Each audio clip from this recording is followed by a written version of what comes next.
इस्लामपुर प्रखंड के बारोघरिया इलाके में तूफान के बीच पेड़ गिरने से 85 वर्षीय महिला की मौत हो गई। मृत महिला का नाम खगेश्वरी सिंह है। पारिवारिक सूत्रों के अनुसार तूफान के दौरान घर में लगे आम के पेड़ से दबकर उसकी मौत हो गई। इस घटना से इलाके में शोक का छाया छा गया। उधर इस्लामपुर शहर से लेकर ग्रामीण इलाकों के कई इलाकों में चंद मिनट की बारिश और तूफान से इस्लामपुर ब्लॉक के कई गांवों में हजारों घर क्षतिग्रस्त हो गए हैं। इसके अलावा शहर की कई सड़कों पर पेड़ गिरे हुए हैं। इस्लामपुर से दाड़ीभीट तक राज्य राजमार्ग के किनारे एक बड़े पेड़ के कारण यातायात बाधित हो गया है। शहर से लेकर गांव तक सभी इलाकों में बिजली काट दी गई है। पुलिस और प्रशासन की ओर से स्थिति को सामान्य करने के लिए कई कदम उठाए गए हैं। इस तूफान के कारण खेती में भारी नुकसान हुआ है। स्थानीय जनप्रतिनिधियों ने बताया कि जिन घरों को नुकसान हुआ है उन्हें शुरुआत में त्रिपाल मदद की जा रही है। इस्लामपुर वीडियो ने विभिन्न क्षेत्रों का दौरा किया है। কুন্ডা টু থেকে একজন বৃদ্ধা মহিলার মনে হয় খবর আমার কাছে এসেছিল। উনি বজ্রপাতে মৃত্যু হয়েছে আমি যতদূর খবর পেয়েছি এবং ডিটেল রিপোর্ট আমি পঞ্চায়েতকে দিতে বলেছি।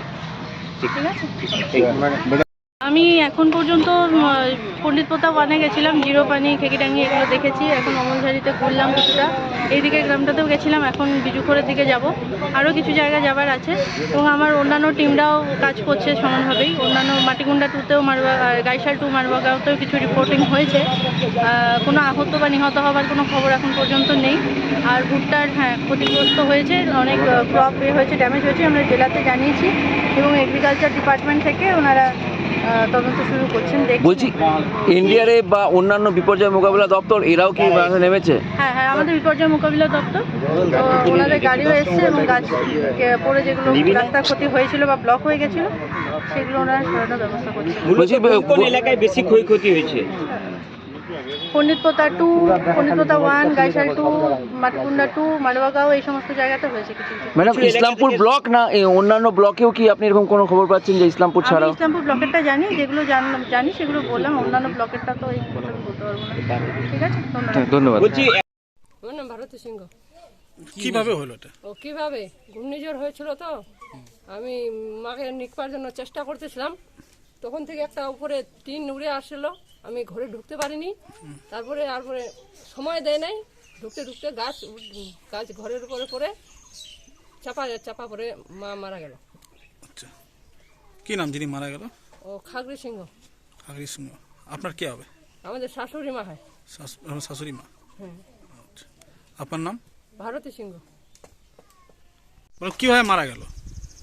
ওই তো ঘর চাপা দিয়ে। কেমন ভাবে ঘর চাপা বললো? হাওয়াতে ঘর পড়ে গেল। আচ্ছা, তার জন্য চাপা গেল। মানে কি গাছ পড়ে গেছিল ঘরের উপরে? গাছ ছিল। আচ্ছা, কখন হয়েছে? কালকে 4:30। আজকে সকালে? হ্যাঁ, আজকে সকালে 4:30টার সময়। আচ্ছা। উনি এই ঘরে একাই থাকতেন? হ্যাঁ, ভিতরে গরু ছিল আর বাইরে আমার মা ছিল। আচ্ছা, আর আমি তো ওইখানে আছি বারান্দায় তিনি থাকতেন? হ্যাঁ, সবাই আছি, আমার পরিবারের সবাই আছে। ওইখান থেকে নিয়ে যাবো সেই সুযোগ পাইনি। কি নাম ছিল ওনার? খাগরি সিংহ।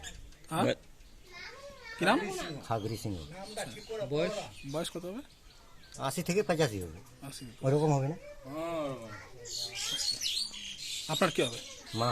মা হবে। কি নাম আপনার? কালোকচি সিংহ। হ্যাঁ, কালোকচি সিংহ। কালো কচু সিংহ। এই স্কুলের কি অবস্থা, কি বলবেন? আমি সকালে যেহেতু ইসলামপুরে স্টে করি, তো ওইখানে আমার গ্রুপ ডি স্টাফ যারা আছে এরা আমাকে ফোন করে বলল যে এলাকায় প্রচুর ঝড় হয়েছে, মাদ্রাসায় প্রচুর ক্ষয়ক্ষতি হয়েছে। শোনার পরে সেখান থেকে ছুটে যখন আমি আসতেছি, এই এলাকায় ঢোকা যাচ্ছে না, এমন একটা অবস্থা। রাস্তাঘাটের উপর গাছ ভেঙে গেছে, টিন বিভিন্ন এলাকা থেকে ছড়িয়ে ছিটিয়ে এসে এলাকায় পড়ে আছে। মানে ক্ষতির কোনো সীমানা নেই, এমন অবস্থা।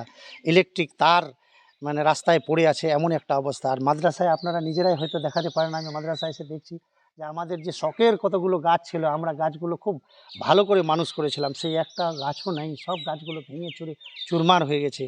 বাচ্চাদের জল খাওয়ার যে জলের ট্যাঙ্কিগুলো আমরা জলের ব্যবস্থা যেটা ছিল আমাদের সেই ট্যাঙ্কিগুলো 4-5টা ট্যাঙ্কি একেবারে উড়ে উড়ে গেছে। আপনি নিচেও দেখতে পাচ্ছেন যে অনেকগুলো ট্যাঙ্কি আছে, যে ট্যাঙ্কিগুলো মানে ভেঙে নিচে পড়ে আছে।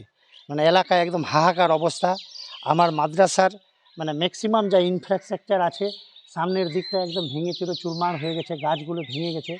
আমি বিডিও ম্যাডামকে এটা ইনফরমেশন করেছি। রুমাল যে এটারই মনে হয় এটার প্রভাব মনে হচ্ছে, যেটা আমরা মানে বেশ কয়েকদিন ধরে শুনছিলাম যে এলাকায় হয়তো ঝড় হতে পারে, দক্ষিণবঙ্গে নাকি ঝড় হয়েছে এরকম, কিন্তু আমরা আজকেই হবে এইরকম মানে বুঝতে পারিনি। সকালে এসে দেখছি যে মাদ্রাসাটা একদম, শিক্ষা প্রতিষ্ঠানটা আমার একদম বেহাল অবস্থা। 3 তারিখে আমাদের খোলার কথা বলেছে। আমরা গতকালকে আমরা মাদ্রাসাটাকে সেভাবে পরিষ্কার পরিচ্ছন্ন করে রেডি করে রেখেছি যে না, আমাদের মানে প্রতিষ্ঠানটাকে খুলতে হবে। গরমের জন্য বেশ কিছুদিন প্রায় বলতে গেলে 1 মাসের উপরে ছুটি গেল আমাদের, ইলেকশন নিয়ে ছুটি যাওয়ার পরে এখন বাচ্চাদের একটা পড়ার পরিবেশ আমরা গড়ে তুলব, কিন্তু হঠাৎ করে এরকম একটা ঝড় বৃষ্টি হওয়াতে কিন্তু কি করে এই পরিবেশটাকে গড়ে তুলব, মানে খুব মুশকিল অবস্থা। আমার মাদ্রাসা তো যা আছে, আমার মাদ্রাসার যে বাচ্চাগুলোর অভিভাবকদের যে ঘরবাড়ি এলাকায়, আমাদের এলাকাটা খুবই মানে গরিব এলাকা। এই পণ্ডিতপাতা 2 গ্রাম পঞ্চায়েত, পণ্ডিতপাতা 1 গ্রাম পঞ্চায়েত এবং মাটিগুন্ডা 1 গ্রাম পঞ্চায়েতের বাচ্চাগুলো ম্যাক্সিমাম আমার এখানকার 2000 উপরে মানে স্টুডেন্ট এখানে। কিন্তু এলাকার যা পরিস্থিতি এখন, বাচ্চা আমার মাদ্রাসার অবস্থা দেখে তো না, ওদের বাড়ির যা অভিভাবকের যা অবস্থা, বাড়ি ঘরের যা অবস্থা, কদিন যে বাচ্চা পাবো না সেটা আমি খুব মানে বুঝতে পারছি যে কী করা যাবে। আমি ব্যবস্থা নিচ্ছি মাদ্রাসার তরফ থেকে। আমার বিভিন্ন জায়গায় যা ফোন করার আমি ফোন করে বলেছি যে মাদ্রাসার এরকম অবস্থা, শিক্ষা প্রতিষ্ঠানটাকে কিভাবে আমি শুরু করাবো আর কি, এতদিন থাকার পরে। বলছি যে এখন তো এই অবস্থা, প্রশাসনের পক্ষ থেকে কিরকম সাহায্য পাচ্ছেন বা কি? প্রশাসন এখনও আমাকে কোনো কিছু আশ্বাস দেয়নি। বিডিও ম্যাডামের সঙ্গে কথা বললাম, এসআই সাহেব এখানে, বিডিও আমাদের মানে স্কুল কর্তৃপক্ষের ডিআই সাহেবের সঙ্গে এখনও যোগাযোগ করতে পারিনি। ফোনে যোগাযোগ করছিলাম, এখনও যোগাযোগ হয়নি। আমাদের যে এখানকার যে অ্যাডমিনিস্ট্রেটর আছে শুভঙ্কর নন্দী মহাশয়, এসআই সাহেব, ওনার সঙ্গে আমি যোগাযোগ